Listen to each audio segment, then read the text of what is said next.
레위기 말씀 묵상하겠습니다.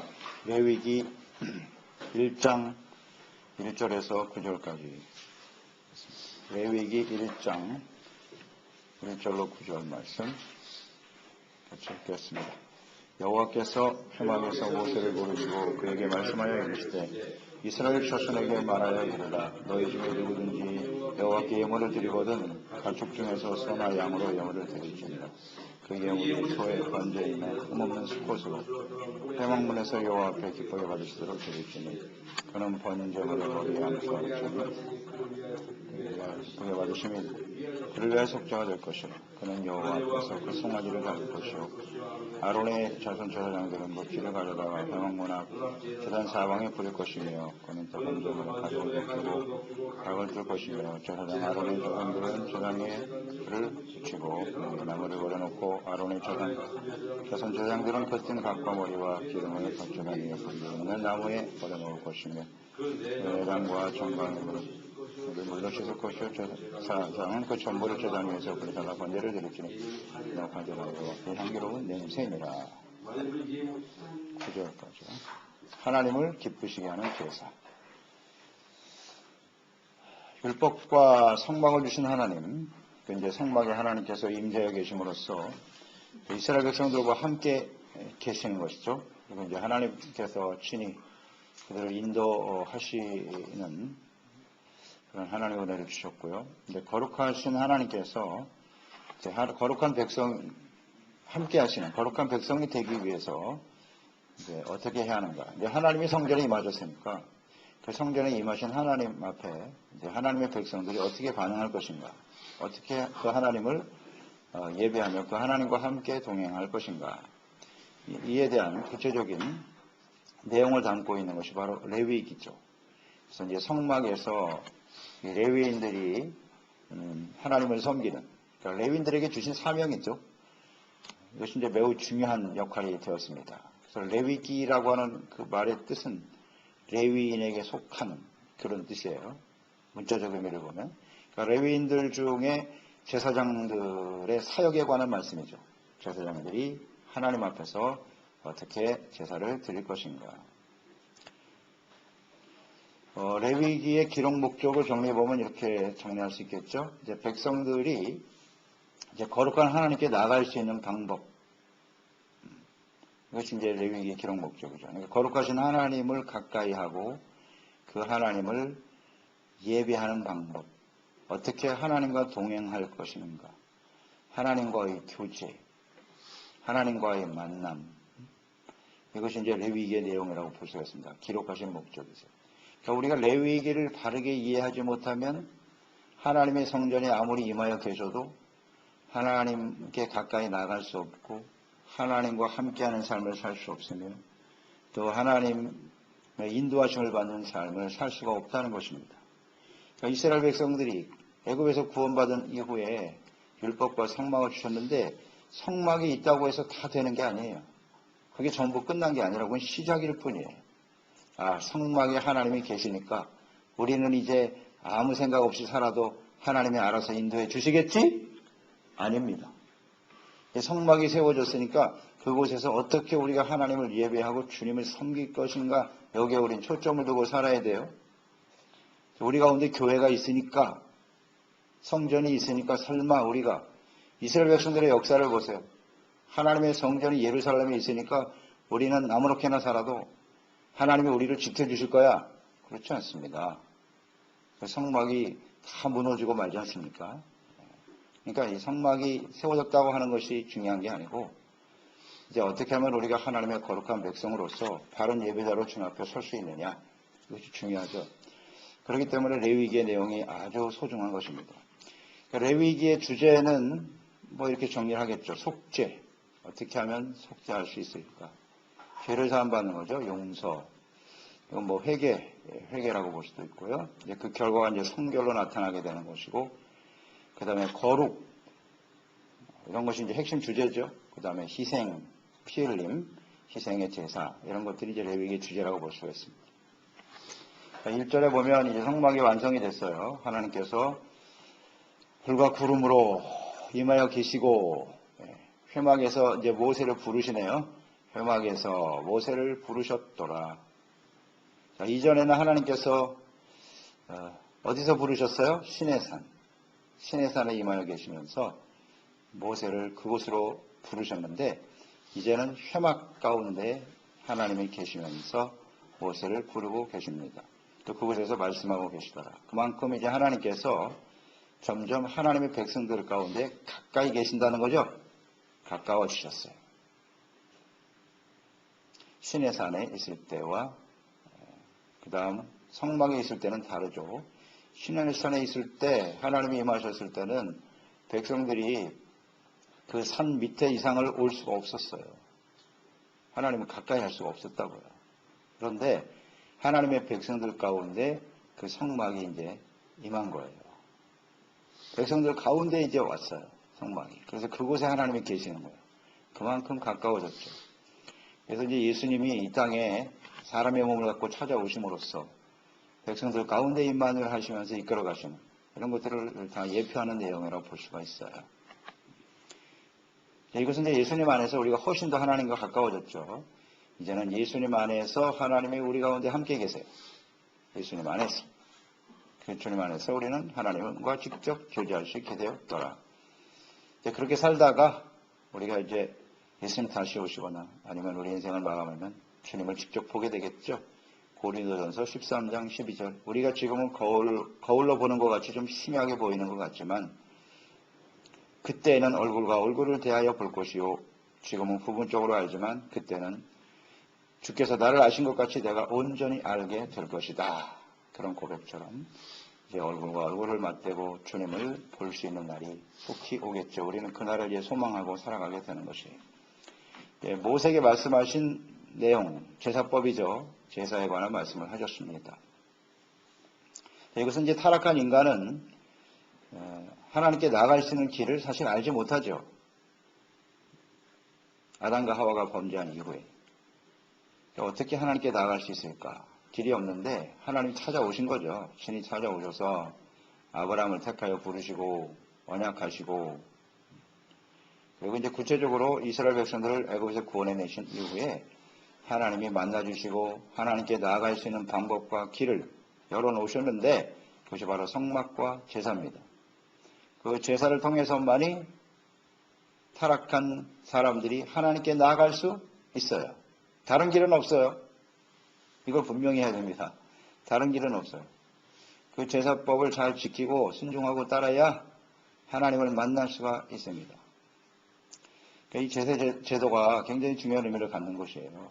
하나님께 나아갈 수 있는 길이기 때문에. 이 제사의 내용들을 보면 성막을 짓게 하신 하나님의 뜻과 동일하죠.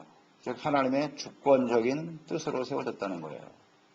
그러니까 우리가 제사를 드리고 예배를 드린다라고 했을 때 성막도 마찬가지잖아요. 아무리 좋은 재료가 있고 내가 쓰고 싶은 재료가 있어도 하나님이 말씀하신 대로만 해야 됩니다. 예배나 제사도 마찬가지예요. 내가 드리고 싶다고 해서 드리고 내 자의적인 생각이 들어가면 절대 안 돼. 제사 제도도 하나님이 정하신 겁니다. 하나님의 주권적인 뜻에 온전히 순종함으로써 주님을 섬기는 사람이 되어야 합니다. 인간적인 방법이나 무슨 열심으로 해서는 안 된다는 거죠. 자의적 숭배가 되지 않도록 하라. 이것이 제사 제도에 나타난 하나님의 뜻이라는 것을 잊어서는 안 돼요. 자의적 숭배, 그것은 다 우상 숭배입니다. 그러니까 하나님을 예배하려고 하는 어떤 말씀에서 벗어난 그 인간의 행위는 절대로 하나님께 연락될 수 없다는 사실 잊지 말아야 합니다. 그런 측면에서 제사법은 굉장히 중요하죠. 이 제사법에 나타난 레위기에 나타나는 하나님의 말씀과 뜻을 바르게 이해할 때 우리는 하나님 앞에서 온전한 예배자가 될 수 있는 것이고 거룩한 하나님의 백성으로 주님을 섬기게 되는 것입니다. 레위기가 우리 큰 기대가 되잖아요. 레위기를 바르게 알아야 주님을 바르게 섬기겠구나. 굉장히 소중한 책입니다. 자, 오늘날 하나님께서 레위기를 통해서 그 제사를 통해서만 이스라엘 백성들 하나님께 나갈 수 있는데 그 제사법에는 역시 예수님이 나타나 있죠. 그러니까 오직 예수님을 통해서만 이제는 하나님께 나갈 수 있는 것입니다. 레위기가 주는 메시지예요. 예수님을 통해서만 하나님께 나갈 수 있어요. 그건 하나님의 주권적인 역사예요. 하나님이 하나님께로 나아올 수 있는 길을 죄사함 받고 의롭다함을 얻고 거룩한 백성이 되어 하나님을 배울 수 있는 길을 제시하신 거예요. 하나님의 아들 예수님을 보내셨어요. 그럼 뭐 예수만 믿어야 되느냐? 예수님밖에 없습니다. 그건 주권적이에요. 이 땅에 많은 종교들이 있지만 그건 다 사람들이 만들어낸 거예요. 자기들 스스로 만들어낸 것일 뿐 하나님께서 우리에게 하나님께로 나아갈 수 있는 길로 제시하신 분은 예수님밖에 없나이다.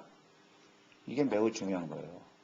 제사제도는 사람들이 만든 것이 아니에요. 다른 모든 여타 종교들은 사람들이 나름대로의 법을 만들고 신도 자기들이 만들고 그러나 우리 하나님은 그렇지 않습니다. 하나님이 친히 말씀하시고 하나님이 말씀하신 대로 주님을 섬길 수 있도록 하셨더라. 이게 중요한 거예요. 내가 길이요 진리요 생명이니 나로 말미암지 않고는 하나님께로 나아갈 수 없느니라. 그게 정답입니다. 하나님이 제시한 길이시기 때문에 그래요. 제사 역시 마찬가지거든요. 2절에 보면 여호와께 예물을 드리거든. 예물에 대해서 말씀하셨네요. 예물이라고 하는 이 단어는 하나님께 드리는 선물이거든요.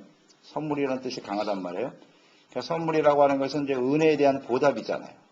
하나님께서 우리와 함께 계시고 우리와 함께 동행하여 주시니 그 은혜에 대한 보답으로 드려지는 제사, 헌신 이런 것이 이제 예물로 표현이 되어 있습니다. 그래서 우리가 이렇게 제사를 드리고 헌금하고 헌신하는 것은 예물입니다. 예물. 하나님 은혜에 감사하여 드리는 거예요. 잊지 말아야 돼요. 그게 하나님 뜻이에요. 하나님이 우리를 택하셨고 우리와 함께 하시니 얼마나 감사합니까? 우리가 이처럼 하나님의 함께 하시는 백성이 되고 하나님의 인도하심을 따라 살아가는 백성이 되고 하나님의 거룩한 백성으로 하나님을 예배할 수 있다고 하는 것 자체가 이게 은혜의 축복입니다. 할렐루야죠. 그런 은혜를 우리가 생각하고 감사하여 드려지는 것이 예배고 헌신입니다. 3절에 보면 회막문에서 여호와 앞에 기쁘게 받으시도록 이게 중요하네요. 누구를 기쁘시게 하는 거라고요? 하나님을요. 하나님 앞에 기쁘게 받으시도록 드리는 거예요. 예배는 자신의 만족을 위해서 드리는 게 아니에요. 자신의 기쁨을 위해서 드리는 게 아니에요. 자신의 복을 얻기 위해서 드려지는 것이 아니라 하나님께서 기뻐하시는 예물을 드려야 하는 것입니다. 이게 굉장히 중요한 초점이죠. 우리는 예배를 다 자기중심적으로 드리려고 하는 경향이 있잖아요. 자기 만족, 자기 기쁨을 위해서 내가 이렇게 어떻게 드렸으니까 그게 아니에요. 하나님이 기쁘시게 하는 것이 예물이요 제사입니다. 또 드릴 때 그 예물은 소나 양으로 드려야 된다. 주님이 정하셨어요. 소나 양이라고 딱 정해놓으셨으니까 다른 거 드리면 안 됩니다. 염소도 있고 비둘기도 있고 있습니다. 하나님 예물은 하나님이 정하신 대로만 드려야 돼. 내 마음대로 드려서는 안 된다는 거. 그리고 또 흠없는 수컷으로 하라. 흠없다는 게 중요하겠죠? 제물을 드릴 때는 흠이 없는 것을 드려야 된다. 온전한 것을 드려야 돼. 흠없는 것은 우리의 삶에 가장 소중한 것을 드리라는 뜻이겠죠? 우리가 뭐 할 거 다 하고 나머지 찌끄러기 드리는 게 아니에요. 좀 하자가 있는 거, 상품성이 없는 거 그런 걸 드리는 게 아니에요. 하나님 앞에 온전히 흠없는 것을 제물로 드려라. 그 마음 정성이 중요하다는 뜻이겠죠. 그리고 흠이 없는 이 수컷의 제물의 의미는 바로 예수 그리스도 아니겠습니까? 예수님, 하나님이 제사를 통해서 하나님과 우리가 제사함 받고 속죄받고 용서받는 거잖아요. 하나님과의 교제가 이루어지는 것이고 하나님이 함께 하시는 아주 중요한 의미가 제사인데 예수님께서 흠이 없는 분으로 이 땅에 오셨다. 바로 이게 흠 없는 제물에 나타난 하나님의 뜻이에요. 그러니까 예수님만이 우리의 화목 제물이 될 수 있습니다. 이 세상에 죄가 없는 사람은 아무도 없거든요. 그래서 하나님의 아들이 사람의 몸을 갖고 이 땅에 오셔야 되는 거예요. 이 흠없는 수컷, 이 말씀 한마디, 이 말씀에 나타난 하나님의 뜻이 있기 때문에 죄 없으신 예수님이 제물이 되신 거예요. 그게 아버지의 뜻이에요. 그러니까 우리가 하나님 앞에 제사를 드린다라고 했을 때 이제 우리가 은혜 받고 구원받은 저희들은 로마서 12장에 있는 말씀처럼 너희의 몸을 하나님이 기뻐하시는 거룩한 산 제사로 드려라 그랬는데 우리의 삶 자체가 이제 제물이 되어져야 하는 것이잖아요. 그러니까 이게 흠이 없는 제물이 될 수 있도록 힘쓰는 것이 맞죠. 그러니까 하나님 앞에서 우리가 어떻게 거룩한 제물이 될 수 있을까? 죄를 버리고 의와 거룩함과 진실함으로 주님을 섬김에 따르는 일에 힘쓰는 사람들이 되어야겠죠? 그냥 예배만 드린다고 해서 되는 게 아니고 흠없는 제물로 하나님께 드려지는 것이 중요하다. 그런 것을 생각하게 돼요. 그럴 때 하나님이 기쁘시게 받으시는 제물이 되는 것입니다. 흠없는 온전한 거룩한 백성이 되기 위해서 지금 우리는 속죄를 위해서 이 제물을 드리는 것이죠. 거기에 초점을 두고 예배를 드려야 되는 거예요. 4절에 보면 제물의 머리에 안수를 하여 그랬어요. 안수하라. 죄를 전가시키는 거죠. 죄를 버리는 겁니다.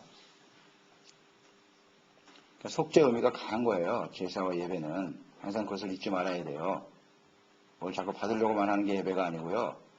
진실한 마음으로 속죄하고 거룩한 제물로 하나님께 드려지고자 하는 간절함.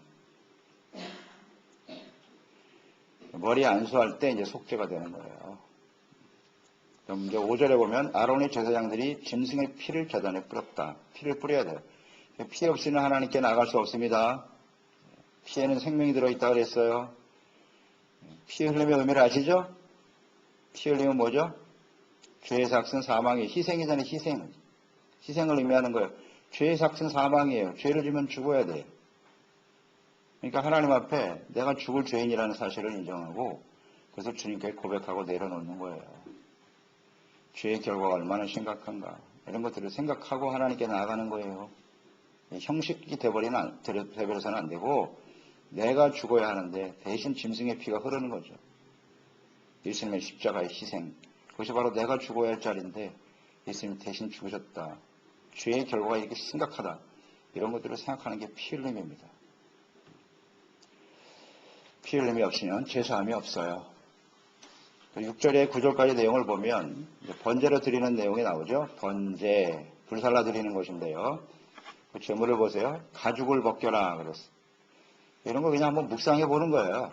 그냥 드려도 되는데 왜 하나님이 가죽을 벗기라고 하셨을까? 저는 이 가죽 벗기는 거 묵상하면서 하나님이 외식을 벗어버리라 그런 뜻으로 묵상이 됐어요. 겉모습을 벗어버리고 정말 마음 중심으로 하나님을 예배하고 섬기는 제물이 돼야 되겠구나. 껍질을 벗기라는 뜻이 그런 거 아닐까요? 외식하는 걸 벗어버리라는 거예요. 겉모습. 그러니까 마음을 다해서 신령과 진정으로 예배드리라는 것이죠. 마음 중심으로 외식적인 제사가 되어서는 안 된다. 또 각을 떠라 그랬네요. 각을 떠서 팔다리 자르고 이렇게 각을 떠서 드리는 제사죠. 이것은 온전한 헌신이라는 뜻이겠죠. 온전한 헌신. 그래서 예배라고 하는 것은 우리가 제물을 드린다라고 했을 때는 몸과 마음과 정성을 다해서 드려야 된다는 뜻이겠죠. 그게 예물에 나타난 하나님의 뜻일 거예요. 형식적인 제사가 되지 않도록 이거 늘 조심해야 됩니다. 우리들. 이게 우리의 큰 문제잖아요. 예배가 자꾸 형식이 돼버리잖아요. 마음은 단대가 있고 정말 중심으로 하나님께 감사하고 속죄하는 마음은 온데간데 없고 그냥 앉아있는 거예요. 그냥 앉아있는 거. 그러니까 예배 시간 자체가 그렇게 의미가 없잖아요. 지루하고 이게 참 심각한 문제거든요. 그런 예배는 하나님이 절대 받으실 수 없는 예배거든요. 이런 걸 우리가 잘 생각하고 가장 기본 제사 예배에 나타난 하나님의 뜻이니까요. 마지막 9절에 보면 마지막 절에 뭐라 그랬냐면 여호와께 향기로운 냄새가 된다 이렇게 말씀하셨네요. 그러니까 하나님의 뜻대로 드려지는 제물, 제사, 예배를 하나님이 기쁘게 받으신대요. 향기로운 냄새라는 건 기쁘게 받으신다는 뜻이거든요. 연락. 그러니까 속죄를 위해서 용서받기 위해서 하나님께 나아가는 거죠. 그러니까 하나님이 이런 제물을 기뻐 받으신다는 얘기거든요. 이런 제사를 드리면 하나님이 기뻐하신다. 이 제사법을 그러니까 주신 하나님의 뜻, 그 제사 자체를 하나님이 기뻐하시네요. 기쁘게 향기로운 제물이 된다. 냄새가 된다라고 하셨으니까 이스라엘 백성들의 입장에서는 우리 택한 하나님의 백성들에게는 하나님께 속죄 의미를 가지고 나가는 거고 또 은혜에 감사하는 의미를 가지고 나가는 것이고 내가 하나님 앞에 거룩한 백성이 되기를 원합니다. 이런 소망을 가지고 나가는 것이잖아요. 그럴 때 하나님이 그걸 기뻐하신다는 거예요. 그런 제사를 예배를 기뻐하신다는 거죠. 그러니까 그런 하나님의 측면에서 보면 하나님은 하나님의 백성들의 죄를 용서하시는 것을 기뻐하시는구나. 그렇죠? 향기로운 냄새에 나타난 하나님의 마음을 한번 묵상해 보시란 말이에요. 그러니까 거룩한 하나님이 백성이 되고자 하는 그런 제사를 하나님 굉장히 기뻐하시는구나. 그렇죠? 또 그래서 하나님의 백성들이 죄사함 받고 거룩한 백성이 되어 하나님이 그들과 함께 하시는 것을 기뻐하시는구나. 성막을 주시고 제사를 주시는 것은 하나님이 그들과 함께 하시겠다는 의지의 표현이거든요. 의지예요. 하나님의 뜻이라고요. 아, 그걸 굉장히 기뻐하시는구나. 또 그곳에서 하나님께서 백성들을 만나 주시잖아요. 향기로운 냄새가 됐다는 건 하나님은 그들과 함께 만나고 하나님 백성들과 교제하는 것을 굉장히 기뻐하시는군. 그런 거룩한 백성들과 함께하여 그들을 인도하시는 것을 하나님이 기뻐하시는구나. 할렐루야. 이게 바로 여호와께 향기로운 냄새가 된다는 뜻이 아닐까요? 그래서 우리가 바른 예배를 잘 드리게 되면 그 예배를 하나님 그래서 기뻐하시는 거예요. 예배 드리는 사람들을 기뻐하세요. 이 중심으로 바른 예배를 드리는 사람들. 그러면 하나님이 굉장히 기뻐하시면서 우리의 삶 자체를 향기로운 냄새가 되게 해주시는 거죠. 거룩한 삶 제사로 드려질 때 하나님이 그걸 기뻐하시고, 하나님의 기뻐하신 뜻은 이제 아시겠죠? 분명해지죠? 하나님이 함께 하신다는 거예요. 성막 제사 함께 하시고 우리를 만나시고 교제해 주시고 인도해 주시고 보호해 주시고 지켜 주시고 우리와 함께 하심을 통해서 하나님이 정말 원하시는 것은 우리를 통해 하나님이 함께 하신다. 우리를 통해서 하나님이 많은 사람들에게 증거되는 거예요. 야, 저 사람들을 봐라. 그들과 하나님이 함께 계신다. 하나님이 이런 분이시구나. 이렇게 나타나기를 원하세요. 우리를 통해서 하나님의 영광이 이렇게 나타나기를 간절히 원하신다고요. 그걸 굉장히 기뻐하시거든요. 이것이 무엇을 통해서 이루어지느냐? 교회와 예배를 통해서 이루어진다는 사실. 매우 중요한 생각입니다. 그래서 우리 택함받은 하나님의 구원받은 백성들은요, 우리의 삶에 가장 기본이 되고 기초가 되어야 될 것이 하나님의 교회와 바른 예배라는 걸 잊지 맙시다. 그것이 하나님 앞에 바르게 세워지지 않으면요, 그리스도인의 삶은 존재할 수가 없어요. 아무 의미가 없는 거예요. 단순한 종교 행위를 가지고 될 일이 아니에요. 이렇게 제사법에 나타난 하나님의 뜻을 바르게 이해하고 주님을 잘 섬기는 저희들이 되어야 하겠습니다. 이게 아마 오늘 서론이면서 레위기 전체 내용일 것입니다. 레위기 전체 내용일 거예요. 거기에 말씀마다 나타난 하나님의 뜻은 계속 반복될 것이고 그것이 중요하니까 계속 우리에게 강조하고 가르쳐주기를 원하시겠죠. 이것은 이제 예수 그리스도와 이렇게 연결이 되는 것이고 오늘 그리스도 안에서 우리에게 향하신 하나님의 뜻과 다르지 않습니다. 같은 거예요. 율법에 나타난 하나님의 뜻은 예수 그리스도 안에서 우리를 향한 하나님의 뜻과 동일하다. 이것을 우리가 바르게 묵상하면서 온전한 예배절 하나님을 기쁘시게 하는 저희들이 되어야 하겠습니다. 기도하겠습니다. 하나님 아버지, 오늘도 주님께서 레위기 말씀 묵상할 수 있도록 은혜 주심을 감사드립니다. 레위기에는 하나님을 바르게 예배하고 섬기는 하나님의 뜻이 잘 나타나 있네요. 예배와 섬김은 인간적인 의지와 또 우리의 뜻으로 되어지는 것이 아니라는 것 다시 한번 깨닫습니다. 하나님의 주권적인 섭리와 뜻에 의해서 제사는 세워지게 된 것이에요. 하나님의 말씀대로 주님의 뜻대로 예배하는 자들이 되게 하여 주시옵소서. 형식과 외식으로 드려지는 예배가 되지 말게 하시고 우리 마음 중심으로 하나님을 사랑하고 감사함으로 하나님 앞에 우리의 죄를 회개하고 용서받고 은혜받고자 하는 거룩한 죄 백성으로 살고자 하는 간절한 열망이 우리의 심령 속에 항상 있게 도와주시옵시고 거룩한 예배자로 하나님과 함께 나아갈 교제하며 하나님의 인도하심을 받는 우리 모두가 될 수 있도록 돌봐 주옵소서.